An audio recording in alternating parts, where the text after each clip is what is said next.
Hola. En el anterior video ya les hice como un pequeño spoiler de qué va a tratar este video. Y pues nada, aquí está. La diferencia entre estilo vintage y retro. Ha habido mucha confusión y también me ha pasado que cuando me decían que no, que tú eres vintage, que retro, que esto y que el otro y que tu estilo. Y es como...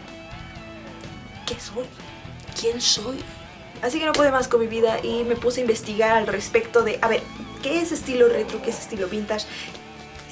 La diferencia es bastante simple. Hablando del estilo vintage en cuestión a objetos, ropa, accesorios, la diferencia entre los objetos vintage y retro es el año en el que se ha fabricado dicho objeto.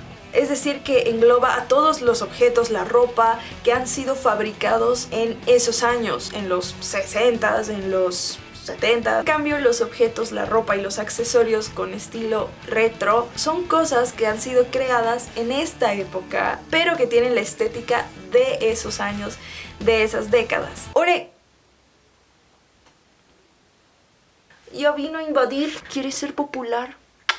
Ahora sí, los ejemplos. Esta camisa que tengo es una camisa vintage, porque esta es una camisa de mi bisabuelita, y sí, tengo bisabuelita, mi familia es bastante joven.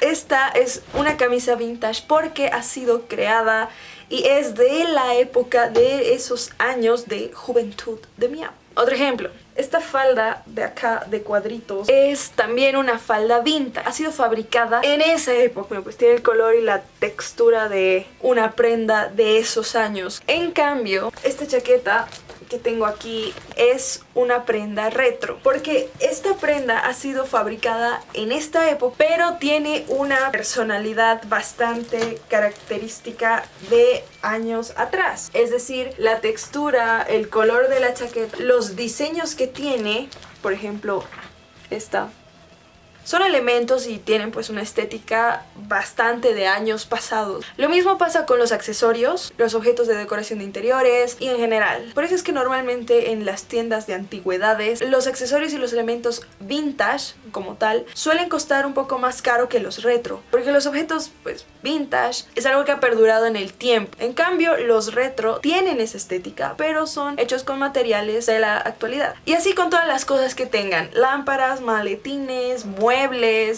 Esto es vintage. Ahora, estos estilos no son únicamente aplicados en los objetos, en la ropa o en elementos de decoración. También han ido marcando bastante fuerte estos últimos años en lo que son la fotografía, el diseño, el audiovisual. Por ejemplo, en el ámbito de la fotografía es bastante interesante porque hay dos tipos. La primera es que muchos fotógrafos han optado por adquirir una cámara análoga para tener un estilo y dar un toque así como que pues más antiguo en sus fotografías. Eso también pasa con las fotos Polaroid y entre otros tipos de fotos. Pero esa es la parte técnica. Pues para los fotógrafos que no tenemos cámaras así, al momento de hacer una fotografía se puede utilizar elementos que sean vintage o retro. Tú te consigues elementos o que la modelo tenga su ropa, sin contar también de los programas que ahora nos facilitan la vida para darle ese boom a tu fotografía, que son los programas para edición como Photoshop, Lightroom y el que tú quieras. En realidad esto de la fotografía es bastante interesante porque no necesitas ni siquiera tener solo tu cámara y ya. Puedes hacerlo ahora desde tu celular, y sin contar la infinidad de aplicaciones que ahora hay para fotografía, para edición de fotografía en celular. Incluso hay simuladores de cámaras antiguas o para grabación de video como VHS. Y lo mismo pasa con otras ramas como el diseño, la ilustración, porque hay diseñadores super cracks y hay una infinidad de estilos, métodos, técnicas, las cuales puedes aplicar para tu trabajo o para tus diseños. Se nos fue el tiempo. Así que muchas gracias. Nos vemos después.